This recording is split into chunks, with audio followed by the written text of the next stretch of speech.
내일부터 본격화되는 6월 국회를 앞두고 여야 신경전이 가열되고 있습니다. 민주당은 손실보상법 등에 대한 야당의 협조를 촉구했고 국민의힘은 민주당의 상임위 독식과 의회 폭거로 민생입법이 지연되고 있다고 맞받았습니다. 민주당이 수술실 CCTV 설치법에 대한 국민의힘 이준석 대표의 입장을 거듭 물었습니다. 이 대표는 사회적 추가 논의가 필요하다는 입장이어서 법안 처리를 둘러싸고 진통이 예상됩니다. 이르면 이번 광복절부터 모든 공휴일에 대체 공휴가 적용될 것으로 보입니다. 민주당이 6월 국회에서 대체 공휴일법 개정안을 신속히 처리하겠다고 밝혔는데 여야 이견이 크지 않아 통과 가능성이 큽니다. 뉴스앤파워 인터뷰, 오늘은 국민의힘 3선 중진인 조혜진 의원과 함께 새롭게 출범한 이준석 대표 체제에 거는 기대와 야권 통합, 부동산 전수조사 등 당내 현안에 대한 입장을 들어봅니다.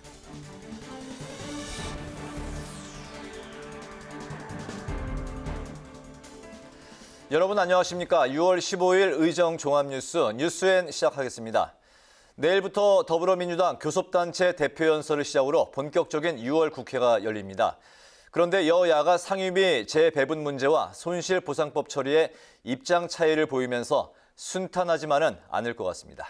또 부동산 문제와 관련해 민주당은 국민의힘이 권익위의 부동산 전수조사에 필요한 자료를 부실하게 제출했다고 비판했고 국민의힘은 LH 국정조사 수용을 촉구하며 맞받았습니다. 김희연 기자가 보도합니다. 6월 국회 시작을 앞두고 여야가 날카로운 신경전을 벌이고 있습니다. 더불어민주당 윤호중 원내대표는 원내대책회의에서 국민의힘의 반대로 6월 국회에서 처리할 민생입법이 줄줄이 가로막혀 있다고 비판했습니다. 특히 소상공인 손실보상법은 야당의 유령 같은 소급 주장에 막혀 있고 미디어 바우처법과 신문법 입법공청회는 국민의힘의 반대로 날짜조차 잡지 못하고 있다고 주장했습니다. 국민의힘이 정말로 변화하고 새로운 정치를 바란다면 말이 아닌 실천으로 보여주기 바랍니다. 국민의힘이 상임위 곳곳에 설치해놓은 이 입법 바리케이드 이제 치워주시기 바랍니다. 이 같은 주장에 국민의힘 김기현 원내대표는 야당 몫의 법사위원장을 비롯해 강탈해간 작물을 되돌려주고 국회부터 정상화하라고 반박했습니다. 또 민주당이 180석의 힘으로 상임위 독식과 법안 단독 날치기 처리 등 의회 폭거를 저질러 놓고 제1야당 탓만해선 안 된다고 말했습니다. 이제는 제1야당이 입법 바리케이트를 쳤다면서 민주당이 우리 당을 향해 코미디 같은 말을 하고 있습니다. 민주당은 아직도 자신이 피해자 코스프레를 하면 국민들이 속을 찔러 착각하고 있는 모양입니다. 여야의 부동산 공방도 계속되고 있습니다. 민주당 윤호중 원내대표는 국민의힘이 권익위에 개인정보 이용 동의서를 빼고 달랑 한 장짜리 전수조사 요청서를 제출했다며 눈 가리고 아웅인 건지 조사받을 생각이 없는 건지 의문이라고 비판했습니다. 그러자 국민의힘 김기현 원내대표는 LH 사태와 세종시 특별공급 사태에 대한 특검과 국정조사를 수용하라고 맞받았습니다. 이런 가운데 내일부터 6월 국회가 시작됩니다. 내일은 민주당, 모레는 국민의힘 대표연설이 진행되고 오는 22일부터 24일까지 대정부 질문이 열립니다. 법안 처리를 위한 본회의는 오는 29일과 다음 달 1일 두 차례 잡혀 있는데 지난 3월부터 끌어온 소상공인 손실보상법이 이번에는 처리될 수 있을지 주목됩니다. 국회 방송 김희연입니다. 더불어민주당이 수술실 CCTV 설치 의무 법안을 6월 임시국회 중점 처리 법안으로 꼽고 국민의힘의 협조를 촉구했습니다. 하지만 국민의힘이 신중한 입장을 보이고 있고 환자와 의료계의 찬반 의견이 팽팽해서 논의 과정에서 상당한 진통이 예상됩니다. 보도에 박지영 기자입니다. 더불어민주당은 수술실 CCTV 설치법에 신중한 입장을 보이고 있는 국민의힘의 전향적인 태도 변화를 촉구했습니다. 국민 대다수가 찬성하고 있고 환자의 안전 보장을 위해 반드시 필요한 민생 법안이라는 겁니다.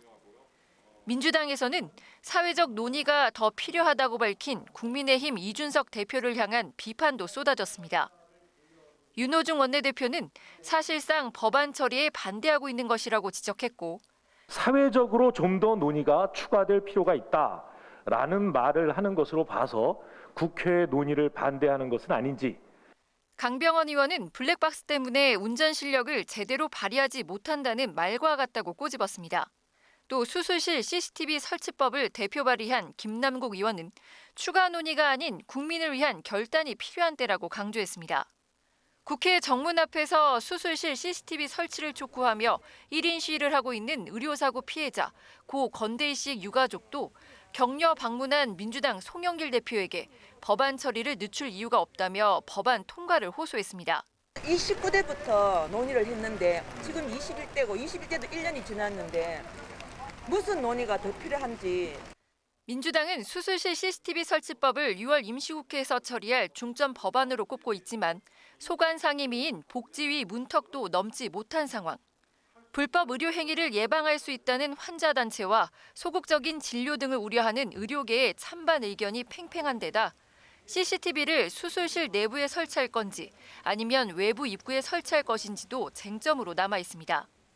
여야는 오는 23일 복지위 법안 소위에서 법안 심사를 재개할 예정입니다. 국회 방송 박지영입니다. 현재 설과 추석, 어린이날에만 적용하는 대체 공휴일을 확대하는 방안이 국회에서 논의되고 있습니다. 더불어민주당이 오늘 신속하게 추진하겠다는 의지를 다시 한번 강조했는데요. 6월 임시국회에서 법안이 통과되면 올해 광복절부터 적용될 것으로 보입니다. 김세정 기자가 보도합니다.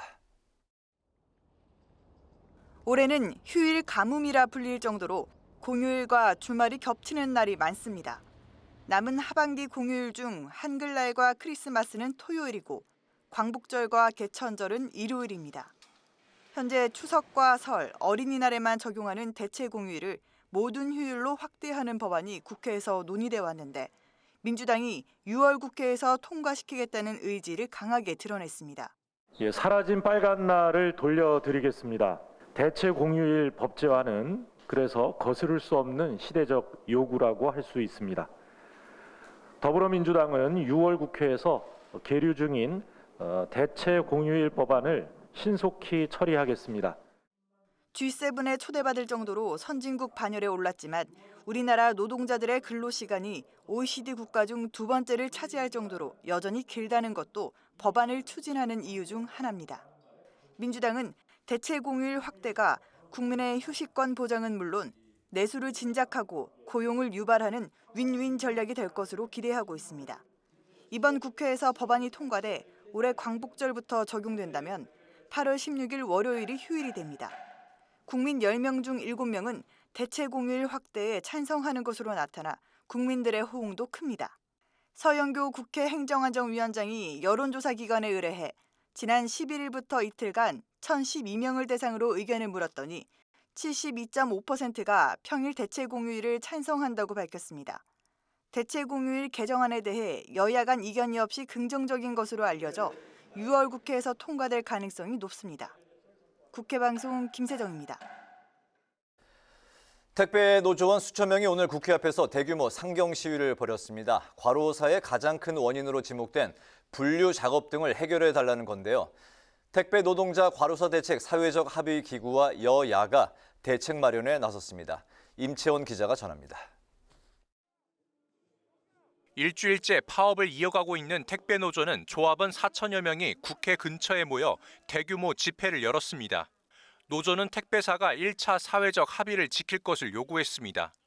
앞서 지난 1월 합의안에는 분류 작업을 택배사가 책임지도록 하는 내용이 담겼는데 택배 노동자의 85%가 여전히 분류 작업을 맡고 있다고 주장했습니다. 최근 40대 택배 노동자 임모 씨가 뇌출혈로 쓰러진 것도 분류 작업에 따른 장시간 노동 때문이라고 주장했습니다. 단결해서 분류 작업 끝장내자!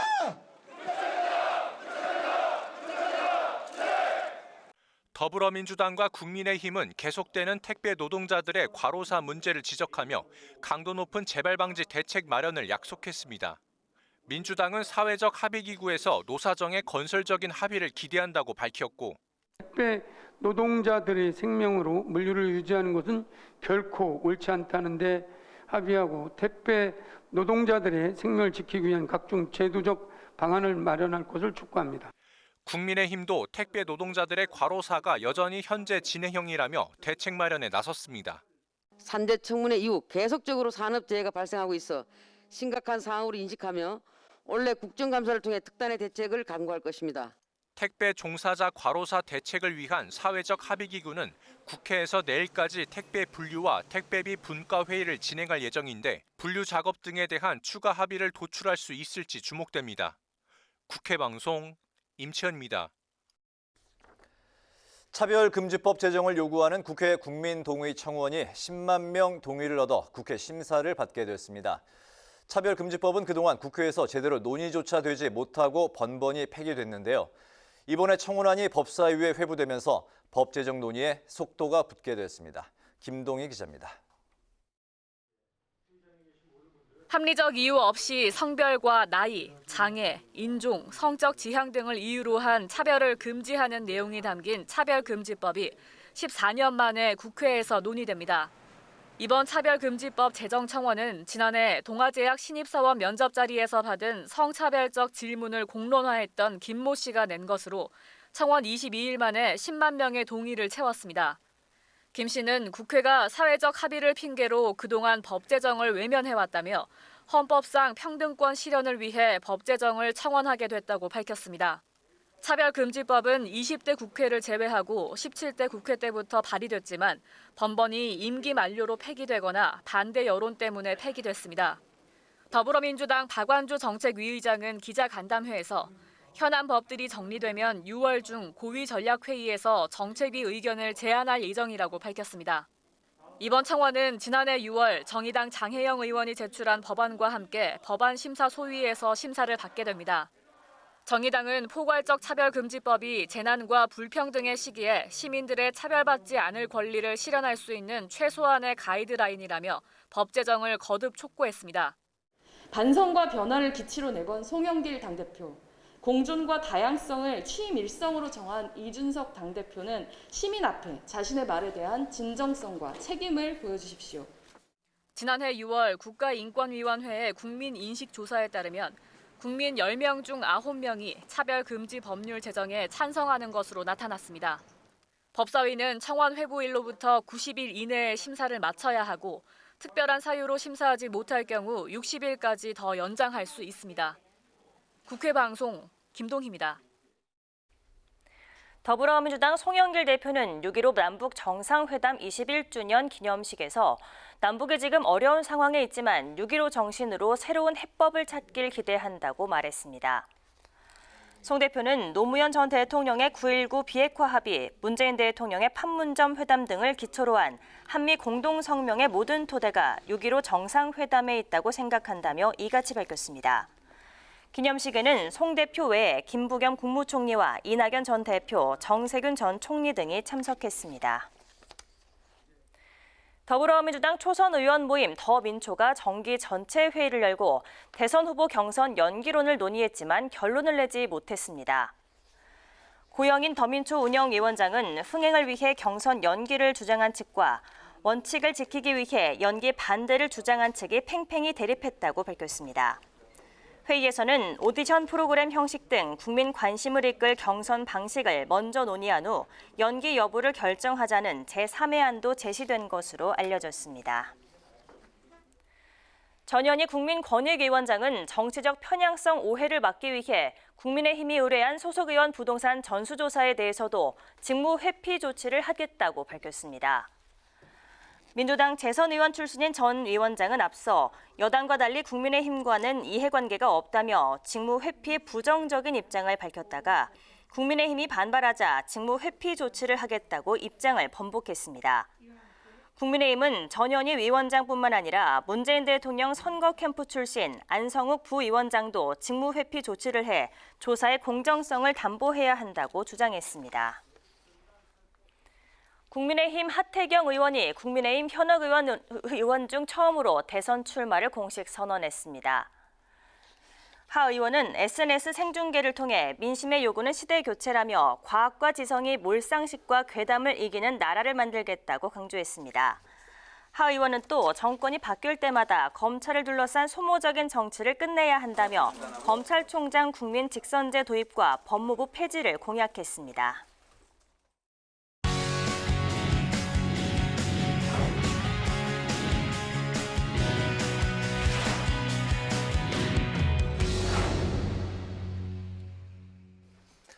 네, 오늘 이슈 분석 김동길 기자와 함께합니다. 김 기자, 어서 오십시오.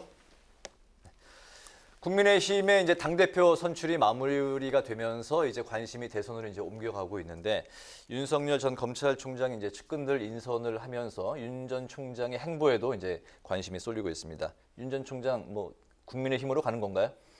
네, 제가 섣불리 국민의힘으로 간다 이렇게 이제 100% 확신을 갖고 말씀드리는 데는 조금 어려움은 있지만 그래도 지금까지 뭐 노란불이었다면 이제 파란불이 켜졌다고 볼 수 있습니다.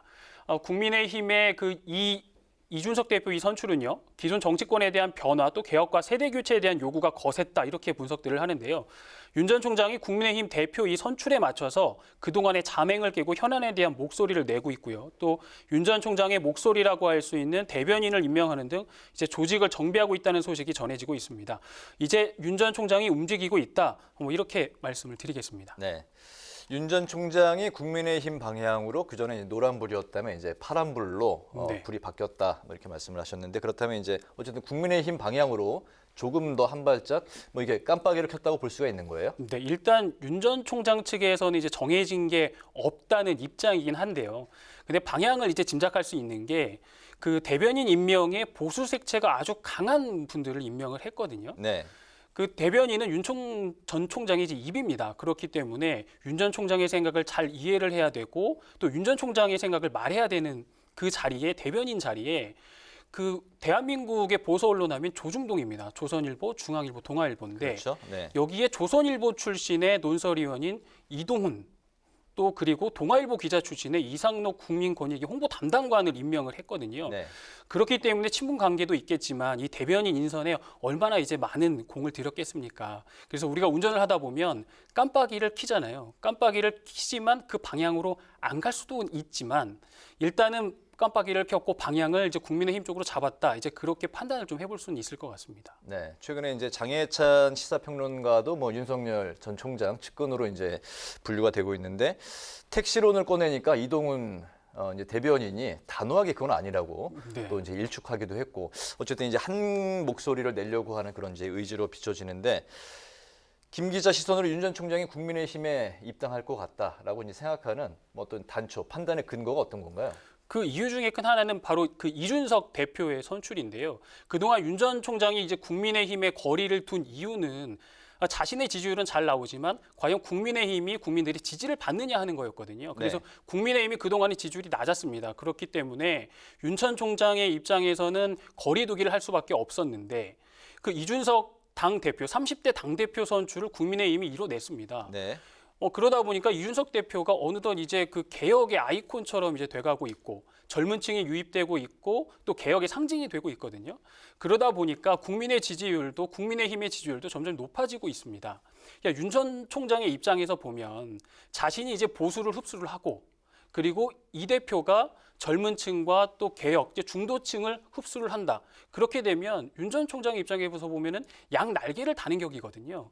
그렇기 때문에 윤 전 총장은 국민의힘에 입당을 안 할 이유가 전혀 없다라고 판단이 되고요. 그렇기 때문에 뭐 시기의 문제지 국민의힘은 입당할 것 같다, 입당하겠다. 이제 뭐 그렇게 판단을 하는 이유입니다. 네네. 그 자신은 이제 보수층 흡수에 자신이 있고 현재 국민의힘의 개혁 지향에 그 중도층이 흡수되고 있으니까 국민의힘에 입당을 안 할 이유가 없다. 이제 그런 판단이신 거군요. 그러니까 국민의힘에 대한 기대, 희망이 이제 점점 더 커진다는 거죠. 결국 선거는 분위기로 가는데 네. 이 분위기가 계속 갈 수 있겠다. 이런 판단이 윤 전 총장이 하고 있지 않을까 이제 그런 생각입니다. 알겠습니다. 이제 그런 가운데 이제 그 이준석 대표가 윤석열 전 총장에게 8월 전 입당 이야기를 이제 꺼냈는데 윤 전 총장 측은 이제 즉각적인 대답은 하지 않았어요.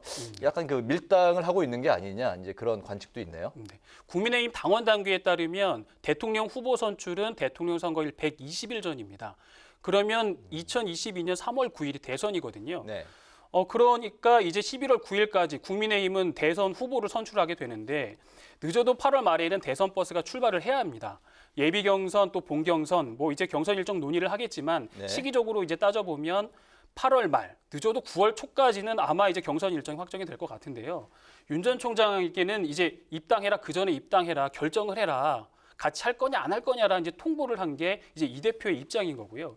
그런데 윤 전 총장은 이동훈 대변인이 전한 이 입장을 보면 나는 이제 국민이 불러서 나왔다. 모든 선택은 열려 있다. 이렇게 표현을 했어요. 그러니까 국민의힘의 요구에 일방적으로 가지는 않을 것이다. 이런 입장을 이제 밝힌 거고요.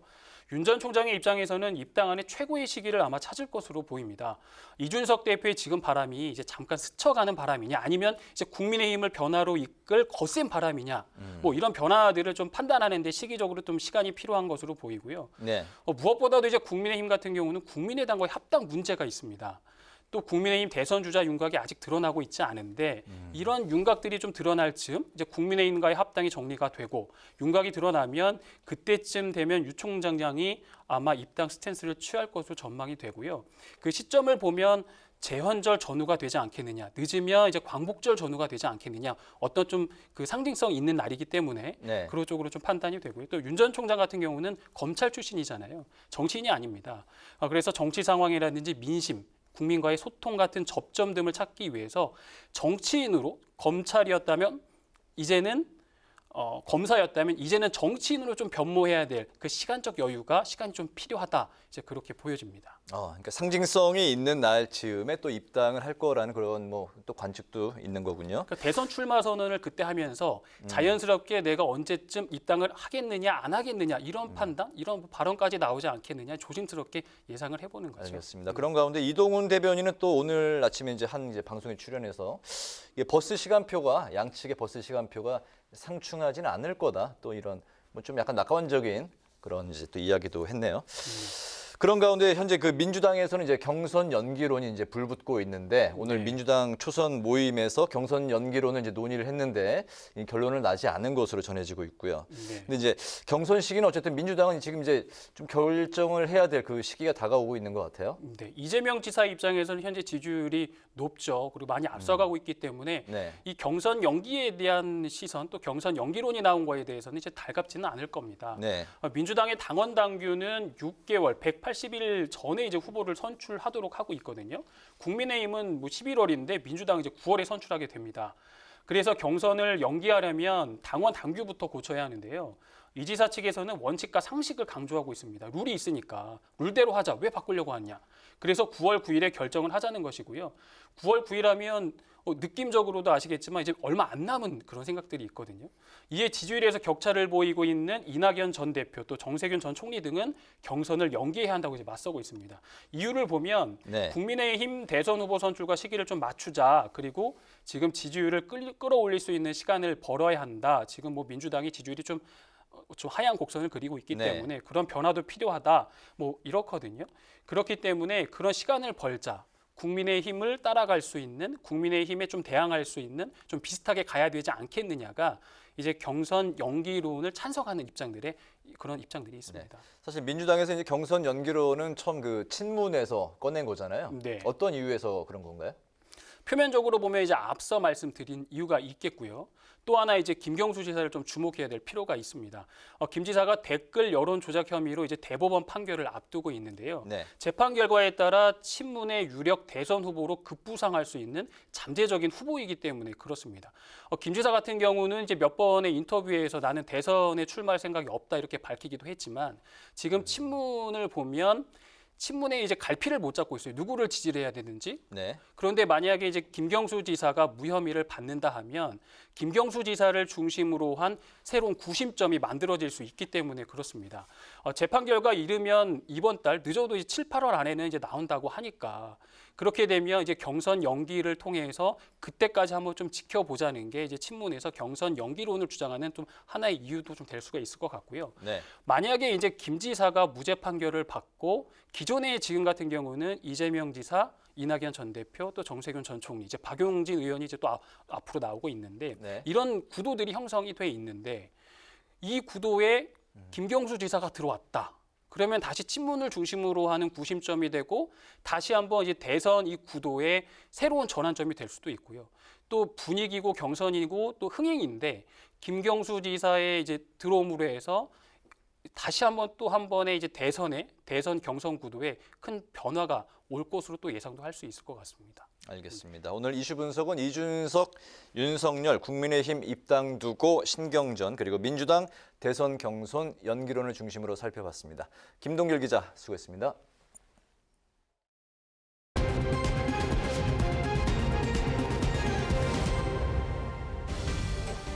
오늘의 정치톡 시간입니다. 6월 15일 시선을 집중시킨 정치 뉴스 만나보시죠. 오늘의 첫 번째 정치톡, 대표의 유명세입니다. 지난주 당 대표로 선출된 이후 행보 하나하나마다 언론과 정가의 이목이 집중되고 있는 국민의힘 이준석 대표. 주목도가 높아진 만큼 유명세를 치르는 일도 많아지고 있습니다. 이 대표가 오늘 자신의 페이스북에 사진 한 장을 올렸는데요. 바로 평소에 자신이 신고 다닌다는 신발 사진이었습니다. 지난 13일 이 대표가 서울시 공유 자전거인 따릉이를 타고 국회로 출근한 것이 화제가 되자 그때 이 대표가 신고 있는 신발이 명품 브랜드인 페라가모다. 이런 루머가 온라인상에 퍼졌다는 건데요. 이 대표가 공개한 구두, 명품이 아닌 국산 브랜드였습니다. 그런데 이번 논란, 어딘가 좀 기시감이 들지 않으십니까? 지난 4월 재보선 당시 오세훈 서울시장 후보의 내곡동 의혹이 불거졌을 때 오 시장이 처가 땅 측량 현장에 신고 나타났던 신발이 페라감으로 알려지면서 논란이 됐었는데요. 이후 오 시장은 이 신발이 국산 브랜드였다고 밝혔습니다.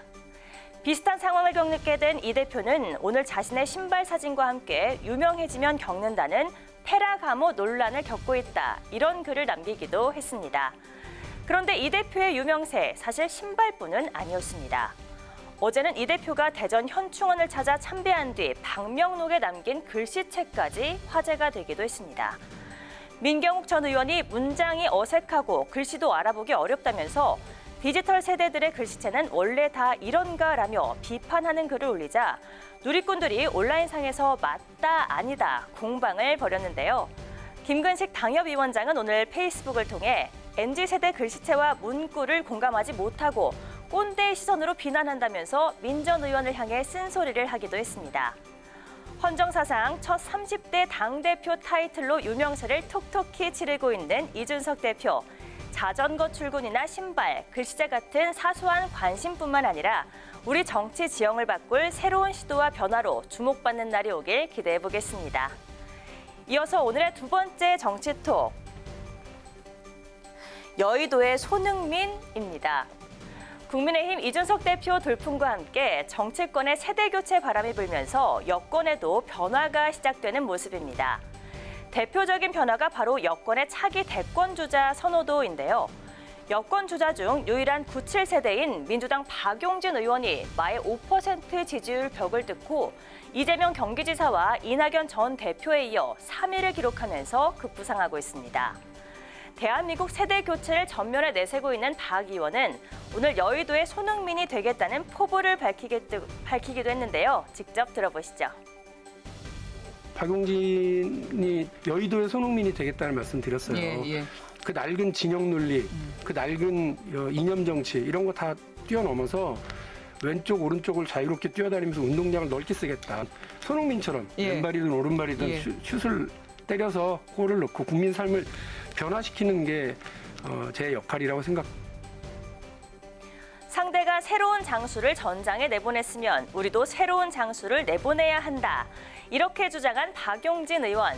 진영 논리와 이념 정치를 뛰어넘어서 왼쪽, 오른쪽을 자유롭게 뛰어다니겠다고 밝혔습니다.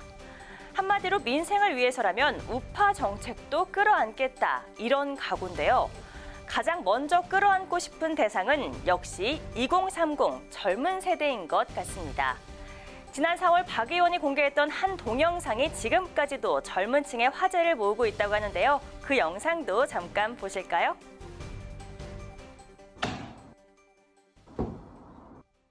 얼른 일어나서 춤추지 않고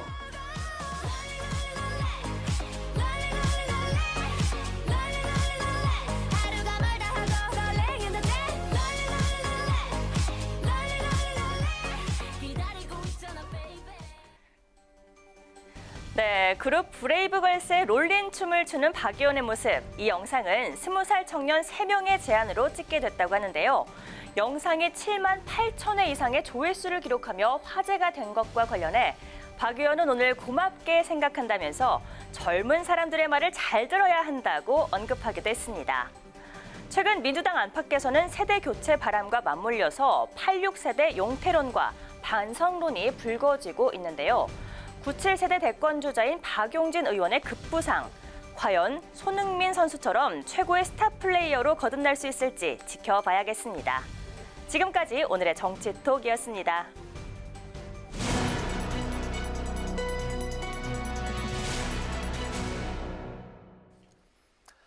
네, 국민의힘 이준석 대표 당선 첫 주 이 대표 행보에 큰 관심이 쏠리면서 더불어민주당 속내는 복잡합니다.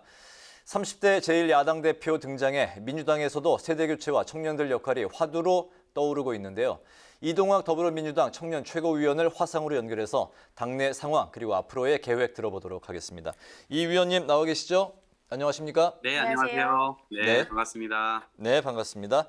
이준석 대표 당선 후 국민의힘 지지율이 40% 가까이 육박하면서 이제 많이 올랐잖아요. 그 민주당과 격차가 이제 더 벌어졌기 때문에 민주당이 위기감을 느끼고 있다는 그런 이야기도 들리고 있는데 현재 그 민주당 당내 분위기는 어떻습니까? 이준석 대표의 당선으로 저쪽의 분위기가 굉장히 활력을 얻고 있는데요. 저희는 또 저희 나름대로의 이제 속도와 이런 것들을 통해서 다시 국민들께 신뢰를 얻으려는 작업을 열심히 해보려고 합니다. 그리고 그 가운데 지금 저희가 이제 대선 경선 이런 것들을 좀 앞두고 있기 때문에 어떻게 하면 후보자들의 특성과 혹은 장점 이런 것들을 좀 극대화시킬 수 있을 것이냐 이러한 부분들 하고 또 하나는 우리가 이제 어떻게 보면 국민들께 신뢰나 이런 것들에 대해서 좀 많이 잃어버린 측면이 있기 때문에 그런 것들을 성찰적으로 보면서 다시 심기일전 해보려고 하고 있습니다. 네, 최근 당내 일각에서는 운동권 중심의 86그룹 용태론이 일고 있다는 보도도 나옵니다. 86그룹은 당내 주축이기도 하고 또 당원들에게 높은 지지를 받고 있기도 한데 이 용태론 실현 가능성이 있을까요? 네, 이게 용태론의 경우는 매번 이렇게 쇄신 국면에서 나오는데 지금은 어떻게 보면 임기가 이제 3년이나 남아 있습니다. 그래서 그게 실현 가능성이 사실상 거의 없고요. 다만 이러한 국면에서는 지금 현재 전통적으로 민주당이 고수하고 있었던 가치와 정책 혹은 국민들에게 어떻게 보면 잘 해보려고 했었던 여러 가지 정책들이 있는데 그런 정책들을 가지고 다른 전환점 같은 것들을 좀 만들어 볼 수는 있겠다는 생각은 듭니다. 그래서 그런 차원에서 보면 지금 현재 대한민국 사회가 초고령화 사회가 진행되고 있고 앞으로 미래에 예상되는 갈등들이 굉장히 많거든요. 그런데 이제 전통적인 입장에서 보면 이러한 부분들을 대응해내기가 사실상 쉽지 않습니다. 그래서 그런 부분들에 대해서 저희들이 다시 좀 살펴보고 정책적 전환이 할 것이 있다면 정책적 전환을 통해서 국민들의 신뢰를 다시 얻기 위한 노력이 필요해 보입니다. 네. 이번 주 민주당 대선 기획단이 출범할 것으로 이제 알려지고 있는데요. 단장의 이동학 최고위원의 이름도 이제 거론이 되고 있습니다. 송영길 대표와 이제 그 나눈 이야기가 있으신지 그리고 만약에 맡긴다면 맡으실 의향이 있으신지요? 그런 이야기들을 나눈 바는 있지만 저에게 직접적으로 이렇게 제안을 하진 않으셨고요. 다만 이제 내일 정도에 아마 이제 최고위에서 논의가 될 가능성이 있습니다. 그리고 논의가 되면 대략적으로 컨셉이 좀 잡히고 그 컨셉을 통해서 정확하게 적절한 인물이 누구냐라고 하는 측면이 다시 이제 고려가 돼야 될 것 같고요. 무엇보다 이게 그냥 단순한 이미지로 성공할 수 있을 거냐 그렇게 이제 얕은 생각으로 접근하고 있지는 않습니다. 실제로 그 경선을 관리할 수 있어야 되고요. 그 가운데서 역량을 펼쳐 보여야 되고요. 그 다음에 이 대선 주자들을 정확하게 어떻게 보면 상품 아니겠습니까? 그 상품들을 극대화시킬 수 있는 역량도 굉장히 중요하다고 생각되는데요. 그러한 측면에서 보면 종합적으로 좀 판단해야 될 것이 있고 저한테 구체적인 제안을 하신다 하더라도 지금 말씀드린 여러 가지 측면에서 저 역시도 고려를 좀 해야 될 것 같습니다. 그래서 그런 부분들은 좀 숙고가 필요하고요. 잘 한번 판단해 보겠습니다. 네, 알겠습니다. 2030 세대가 어쨌든 이번 대선 기획단에 대거 참여할 것으로 이제 전망이 되고 있는데 당의 대선 기획단 구성 역할 어떻게 해야 된다고 생각을 하십니까? 일단 국민들께서 기대하시는 쇄신의 모습이 좀 나라고 하는 측면이 있을 것 같고요. 두 번째로는 그 인물들의 기본적인 역량 이런 것들이 좀 뒷받침돼야 될 것 같습니다. 그리고 실제로 그 대선 경선 기획단에서 여러 가지 내는 아이디어와 실제 이제 집행해야 되는 내용들이 있을 텐데요. 그런 것들을 부족함 없이 그렇게 좀 추진을 잘 해 나가야 될 것이라고 생각되고요. 특히 가장 중요한 건 대통령 후보들이 어떻게 보면 상처받지 않으면서 이 국민들께 매력들을 잘 어필할 수 있도록, 그리고 그 흥행 포인트들이 잘 살아날 수 있도록, 그래서 국민들의 관심을 좀 받을 수 있는 내용들로 잘 채워지면 좋겠다는 생각입니다. 네, 오늘 말씀 잘 들었습니다. 지금까지 이동학 더불어민주당 최고위원이었습니다. 고맙습니다. 네, 고맙습니다.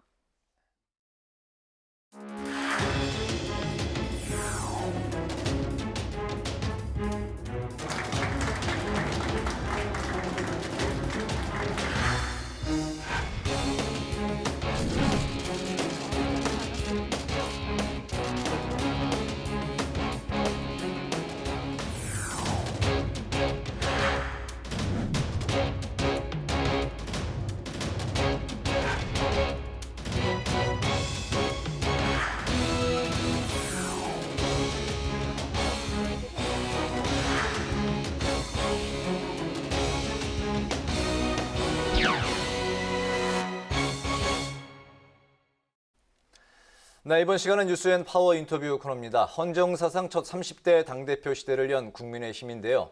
당을 넘어서 정치권 전체에 세대교체 바람이 일고 있습니다. 하지만 야권 통합 문제부터 내년 대선 준비까지 새 지도부가 넘어야 할 과제는 첩첩산중인데요. 앞으로 국민의힘이 나아가야 할 방향, 국민의힘 중진 의원이신 조혜진 의원과 관련 이야기 나눠보겠습니다. 의원님 안녕하십니까? 예, 반갑습니다. 안녕하세요.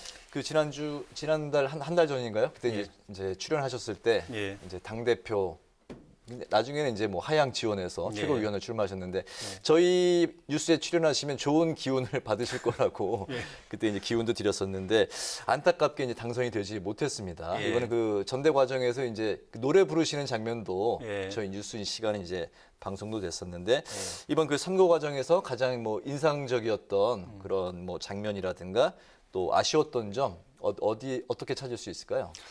일단 이 스튜디오에서 제가 좋은 기운 받은 건 맞습니다. 네. 그리고 최고위원회 당선은 못 됐지만은 또 공개적으로 뭐라고 설명하기는 좀 곤란하지만은 그 이상으로 굉장한 걸 저는 얻었기 때문에 그 기운을 살렸습니다. 이것도 결실을 했습니다. 어떤 걸 얻으셨는지 여쭤봐도 될까요? 그건 차례차례 보여드릴게요. 가장 아쉬웠던 거는 어떤 게 좀 있을까요? 아쉬웠던 거는 일단 이 선거가 전당대회가 바람이었거든요. 제가 보수정당에 들어온 게 한 5년 전이었는데 보수정당에서도 이런 바람은 처음이거니와 보통 바람은 민주당 쪽에서 많이 불었거든요. 선거 때 바람이라고 하면은 노무현 바람도 그랬고 뭐 그전에 또 박구호 바람도 그랬고 총선 때. 그런데 이번 이 바람은 제가 지켜본 바로는 민주당까지 포함해서 정치권 전체에 처음 부는 바람이었어요. 민주당도 그동안에 바람이 많이 불었지만은 이런 정도의 바람은 민주당도 경험하지 못했습니다. 근데 그게 마침 바람하고 친하지 않은 보수정당에 불어왔어요. 그래서 저는 이 바람은 고마운 바람이면서 우리가 잘 관리해야 되는 바람이라고 이제 이야기를 했는데 결론을 놓고 보면은 저는 이 고마운 바람에서 약간 비켜나 있었던 것 같아요. 같이 갔으면 저도 뭐 이렇게 민망스럽지 않게 당선돼가지고 당선 신고도 하고 그랬을 텐데 좀 그런 부분이 조금 아쉽죠. 뭐 제가 의도한 건 아니지만 개인적으로 그 바람에 같이 합류하지 못한 게 가장 아쉬운 점으로 남으신다는 거군요. 그렇게 유권자들이 그렇게 평가를 해준 것 같아요. 저는 그 바람에서 이렇게 배제했던 같이 이게 싫어서 봤으면 같이 당선시켜줬을 텐데.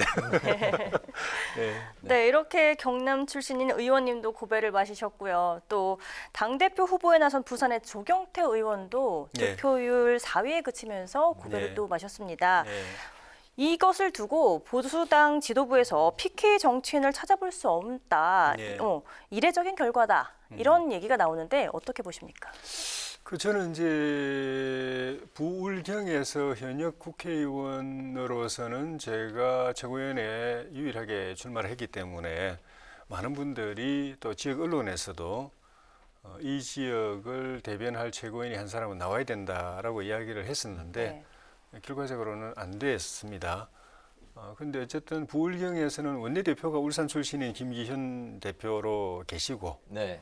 또 이번에 이준석 신임 당대표가 인사를 통해서 부산 출신의 황보승희 의원을 수석 대변인으로 이제 발탁을 했고 네. 초선이지만 또 울산 출신의 서범수 의원 역시 초선인데 비서실장으로 발탁을 했고 하니까 뭐 경남은 없지만 어쨌든 부울경 경남에도 강민국 대변인을 비롯해서 또 이제 이미 임명되어 있는 분들이 계시고 하니까 그분들이 잘 대변을 할 수 있을 걸로 기대하고 있습니다. 네. 그리고 어쨌든 지역이기 때문에 우리가 부울경 이 지역 출신이기 때문에 밀어줘야 된다라는 거는 많이 약해졌다는 걸 느꼈습니다.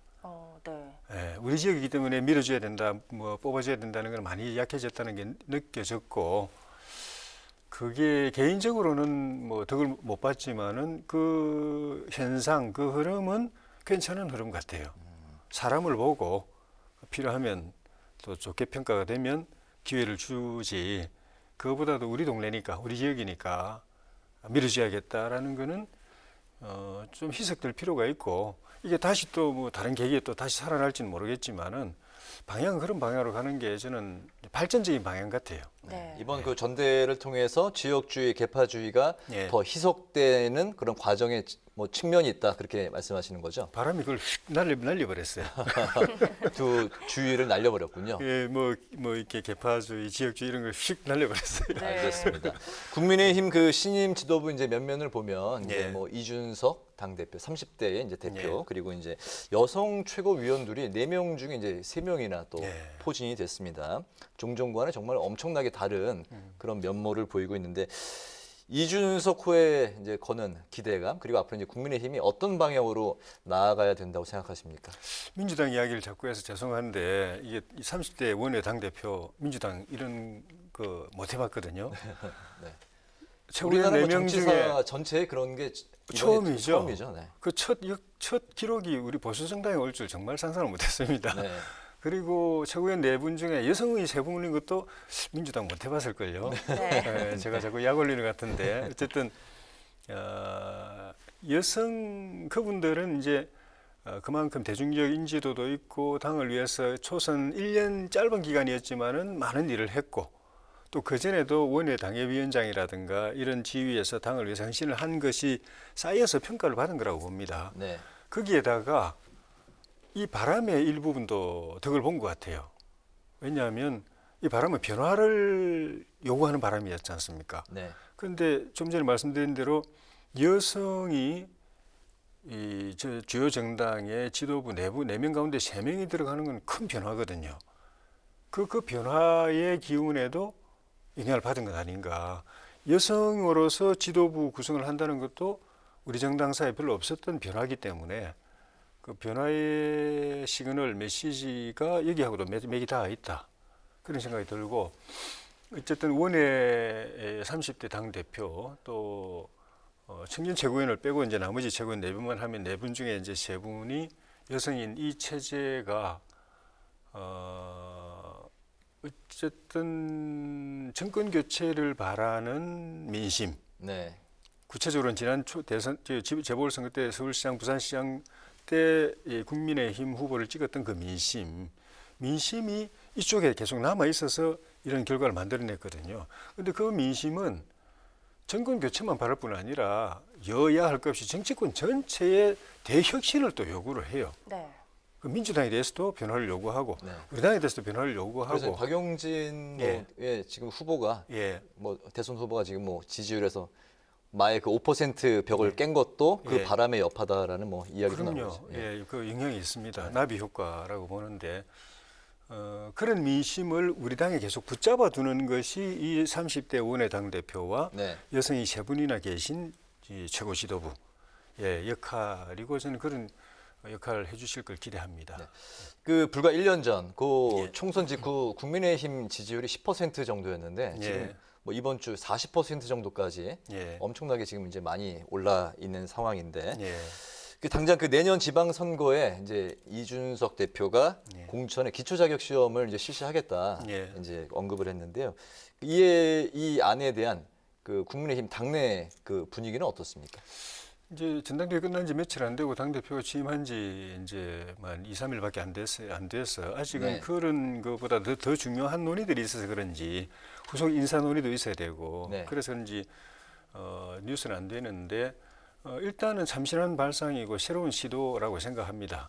그런데 이제 생각을 해야 될 부분이 자격시험 과목이라는 거는 그 자리에 기능하고 관계 있는 걸 테스트하는 게 원칙이거든요. 네. 그 정치인이라는 거, 그게 국회의원이든 단체장이든 지방의원이든 그 직무를 수행하는 데 필요한 소양을 평가하는 과목이 돼야 된다는 건 기본입니다. 네. 그 판사를 뽑으면서 뭐 운전 잘 하느냐 뭐 이런 거 가지고 뽑을 수는 없잖아요. 네. 그게 생각해야 될 부분이고 또 하나는 이게 어떤 과목을 제시를 했을 때 그 과목이 특정 계층에게는 유리하고 특정 계층에는 불리하면 또 안 됩니다. 공정해야 된다는 거죠. 예, 어떤 사람들에게는 이 과목 들으면 난 아주 그냥 아주 시험 치기 편해. 어떤 사람은 그 과목 지금 배우려면 언제 해야지 이래 되면은 이거는 불공정 시비가 돼버리거든요. 네. 공정성에 문제가 있기 때문에 그런 거를 신중하게 생각하면서 새로운 시도, 참신한 발상 계속하는 게 필요하다. 생각합니다. 알겠습니다. 네, 이 기초 자격 시험이 참신한 발상인데요. 네. 이 변화의 바람이 여기까지 미칠지도 참 궁금합니다. 네. 이 대표가 당선 바로 다음 날 네. 안철수 국민의당 대표를 만났어요. 같은 동네에 사는 주민이라고 들었는데 이 주민 회동을 한 거 아니겠습니까? 네. 이런 편안한 분위기에서 합당과 관련한 이야기를 나눈 것으로 알려져 있는데 이번에 야권 통합이 또 가능할까요? 당연히 가능하죠. 될 겁니다. 그런데 그 말씀드리니까 먼저 생각나는 게 노원구 주민들 참 좋겠다. 정치 스타들이 노원구에서 주민들이고 네. 이웃들이고 노원구에서 대사를 이웃들이 만나는 카페에서 대사가 논의되는 정치 1번지가 종로가 아니고 강남이 아니고 노원구다. 정치 1번지가 노원구다. 예, 좋겠어요. 자긍심 가질 만한 것 같고. 합당은 국민에게 약속한 거기 때문에 될 겁니다. 네. 근데 우리가 큰 당이기 때문에 우리보다 작은 당을 배려해야 된다고 봅니다. 그 당에서 한 식구가 되기 위해서 우리가 합쳐지는 그분들의 정치적 입지와 활동 공간을 충실하게 우리가 마련을 해드려야 되고 그 중에서도 안철수 대표 경우에 우리 통합된 이 통합정당 또 범야권의 대선 후보로 출마하기를 바라고 할 걸로 보는데 그 경쟁력을 최대한 보장해주는 그런 장치와 환경, 우리 배려가 있어야 되고 네. 그게 우리 큰 당은 별거 아니지만은 그 작은 당 입장에서 볼 때 굉장히 조심스럽고 불안한 예민한 부분이기 때문에 파격적으로 딱 해드려서 걱정 없이 딱 합당할 수 있도록 해드리는 게 좀 필요하다고 봅니다. 네. 알겠습니다. 윤 전 총장 이제 이야기를 하겠는데요. 예. 이제 이준석 대표가 이야기한 대선 버스 시간표 지금 고려하고 있다. 뭐 이런 이야기를 하고 있는데 윤 전 총장 행보, 합류 시기 어떻게 바라보고 계십니까? 저는 뭐 서로 소통은 없는 간접적으로 소통은 할 수 있지만 직접 소통은 없어서 뭐 일일이 확인은 안 되는데 제가 볼 때는 방향은 이미 정리가 됐지 싶어요. 국민의힘에 들어와서 자꾸 헷갈립니다. 국민의힘에 빨리 한 당이 됐으면 좋겠어요. 네. 국민의힘에 들어오셔서 당내 경선에 참여하거나 만약에 그게 여의치 못하더라도 범야권 후보 단일화에는 참여한다. 그거는 정리가 되어 있는 것 같고 그중에서 저는 앞쪽에 정리가 되어 있을 것 같아요. 그리고 타이밍도 그렇게 늦지 않을 것 같아요. 늦으면 늦을수록 본인에게 그다지 이익이 아니거든요. 손해일 수도 있습니다. 그래서 빨리 들어오셔서 당내 기반을 제대로 이제 다져가지고 본인이 가진 그런 여론의 경쟁력을 이 경선에 그대로 투사해가지고 투입해가지고 후보를 쟁취할 수 있는 그 방향으로 가지 않을까. 그러니까 우리가 합리적으로 생각할 수 있는 선에서 입장 표명이 나오고 8월 전으로 저는 시기로 보면은 8월 전으로 전일 가능성을 높게 봅니다. 알겠습니다. 네. 이 국민의힘이 대선 준비를 원활히 하기 위해서는 이 넘어야 할 첫 산이 아무래도 부동산 전수조사가 아닐까 싶은데요. 지금 국민의힘 전수조사가 국민권익위로 넘어갔는데 예. 전현희 위원장이 직무회피를 안 한다고 했다가 예. 오늘 또 한다고 말을 바꿨습니다. 예. 근데 권익위 조사 방식 또 그에 대한 결과가 예. 나오는 거에 대해서 어떻게 또 조치를 하느냐가 굉장히 중요할 것 같은데요. 어떻게 보시나요? 조사 방식은 민주당하고 거의 뭐 비슷하지 않을까 싶습니다. 뭐 다르게 할 리도 없고 하면 또 오해를 받기 때문에 그렇게 하고 정확한 조사 결과가 나오면 우리는 그에 승복해야 되고 또 그에 따른 국민의 그 기대치나 눈높이에 맞는 조치를 명확하게 할 수밖에 없고 다른 수가 없습니다. 네. 예. 네. 이 관련해서 이거는 이제 궁금해서 정말 그 질문 드리는데 권익위에 이제 뭐 국회의원들 국민의힘 국회의원들의 그 개인정보 동의서는 왜 제출 안 하는 건가요? 그거는 절차적인 문제일 텐데. 네. 민주당이 한 거는 우리가 다 합니다. 제가 볼 때는. 네. 그거는 빠질 수가 없어요. 네. 예, 무슨 뭐 다른 절차적인 문제가 있거나 무슨 기술적으로 좀 고민되는 부분이 있는지는 모르겠지만은 그 빼고는 제대로 조사할 수 없고 조사가 제대로 안 되면 국민들한테 욕 듣는다. 네. 그럼 우리가 편법을 쓸 수가 없습니다. 예. 네, 알겠습니다. 그 다음 그 마지막 질문 드리겠습니다. 예. 의원님께서 현재 그 기획재정위 이제 소속이신데 예. 5차 재난지원금 지급 문제가 이제 그 논의 중이잖아요. 예. 보편 지원과 이제 선별 지원 어떤 방법이 이제 적절하다고 저는 보고 계십니까?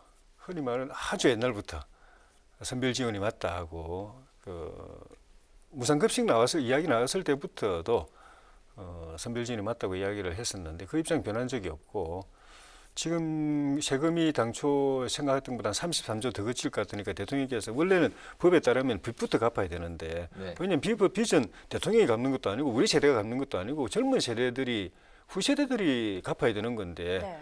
그거 떠넘기면 안 되죠. 우리가 빚을 냈어요. 우리가 썼으면은 우리가 갚아야지. 돈이 더 들어갔으면 빨리 갚아가지고 우리 자식 세대들한테 빚을 안 넘기도록 해야 되는데 이걸 또 빚은 갚을 생각 안 하고 이거 또 재난지원금 그것도 뭐 전국민 재난지원금 주겠다고 하니까 이거는 젊은 세대들이 보면은 이게 욕 나올 일이에요, 진짜로. 네. 그리고 지금까지 결과도 보면은 민주당도 그건 인정하는 것 같은데 선별 지원을 했을 때 피해가 있는 분들한테 집중 지원을 했을 때 효과가 더 컸다. 경기 활성화 효과도 거의 더 컸다. 이미 나와 있기 때문에 네. 그런 방향으로 가야 되겠고 기재부도 일단은 그 방향인 것 같아요. 그런데 홍남기 장관님 늘 그래놓고 뭐 청와대에서 또 여당에서 막 압박하면은 두 손 들어버려가지고 또 전국민 재난지원금 쪽으로 가지 않을까 걱정도 되는데 그렇게 안 했으면 좋겠습니다. 네. 피해를 많이 본 소상공인들에게 선별 지원으로 가는 게 적절하다. 알겠습니다. 오늘 뉴스앤 파워 인터뷰는 국민의힘 이준석 대표 체제에 거는 기대와 역할, 야권 통합, 그리고 부동산 전수조사 등 당 현안에 대해서 지금까지 국민의힘 조혜진 의원과 함께했습니다. 오늘 말씀 잘 들었습니다. 예, 고맙습니다. 고맙습니다. 내일은 종일 흐린 하늘이 이어지는 가운데 서쪽 지역은 다시 기온이 오르면서 더위가 찾아오겠습니다. 동해안 지방으로는 오후까지도 비 소식이 있으니까요. 장거리 나서실 분들은 날씨 상황 잘 살피시는 게 좋겠습니다. 오늘 뉴스에는 여기서 마치겠습니다. 시청해주신 여러분 고맙습니다. 고맙습니다.